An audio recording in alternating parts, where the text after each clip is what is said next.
Today we'll read the chapter The Fun They Had. The story we shall read is set in future when books and schools as we know them will perhaps not exist. How will children study then? The diagram below may give you some ideas. यहाँ पे perhaps मतलब शायद, exist मतलब possibly, exist मतलब होता है कि to continue to be, मतलब वो कंटिन्यू रहेगी. परहैप्स हो गया शायद, पॉसिबली, आइडियाज़ मीन्स कोई भी आपको माइंड में थिंकिंग हो, और डायग्राम मतलब पिक्चर.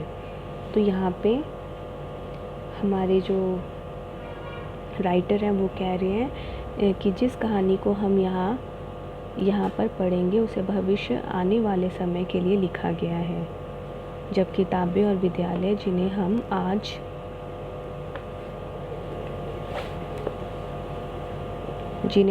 आज जानते हैं शायद संभवतः उनका अस्तित्व नहीं रह पाएगा. तब विद्यालय किस प्रकार पढ़ेंगे, तब विद्यार्थी किस प्रकार पढ़ेंगे. तो यही तस्वीर आपको कुछ विचार देगी, ये कहा गया है यहाँ पर. अब नेक्स्ट लाइन में हम आ जाएंगे. In pairs, discuss 3 things that you like best about your school and 3 things about your school that you would like to change. Write them down. तो यहाँ पे राइटर कह रहे हैं कि समूहों में 3 वस्तुओं पर वार्ता करें जिन्हें आप अपने विद्यालय में सबसे अधिक पसंद करते हो, और उन 3 चीज़ों को वार्ता की जिन्हें आप अपने विद्यालय में परिवर्तित करना चाहेंगे. उन्हें नीचे लिखिए. Have you ever read words on a television or computer screen? Can you imagine means think a time when all the book will be on the computers and there will be no book printed on a paper. Would you like such books better? यहाँ पे writer कह रहे हैं कि क्या कभी आपने television के पर्दों पर शब्द को पढ़ा है? क्या आप एक समय की कल्पना कर सकेंगे जब सभी किताबें कंप्यूटर में होंगी और कागज़ पर कभी भी किताब नहीं छपेगी? क्या आप ऐसी किताबों को अच्छा समझेंगे? मार्गी even wrote about it that night in her diary. On the page headed 17th May 2157, she wrote, "Today, Tommy found a real book. It was a very old book. Margie's grandfather once said that when he was a little boy, his grandfather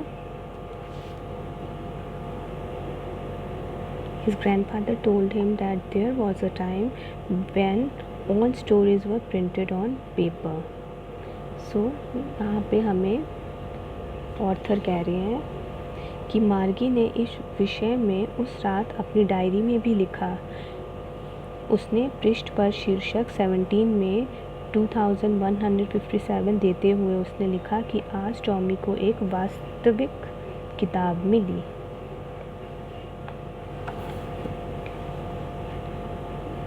They turned the pages, which were yellow and crinkly, and it was awfully funny to read words that stood still instead of moving the way they were supposed to on a screen, And then, when they turned back to the page before, it had the same words on it that it had when they read it the first time.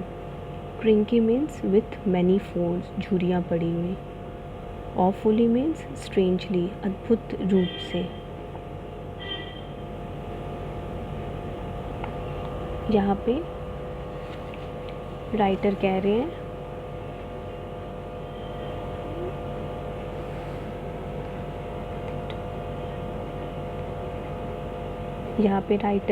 हैं ये एक बहुत पुरानी किताब थी. मार्गी के दादाजी ने एक बार एक बार जब वो बहुत छोटा बच्चा था, उसके दादाजी ने उसे बताया कि एक समय था जब सभी कहानियाँ कागज़ पे छपी जाती थी। वह पृष्ठ उल्टते थे जो पीले तथा कई तहों एवं पंक्तियों में होते थे, और उन शब्दों को पढ़ना एक अद्भुत क्रीड़ा थी जो वहीं पर विद्वान रहते थे।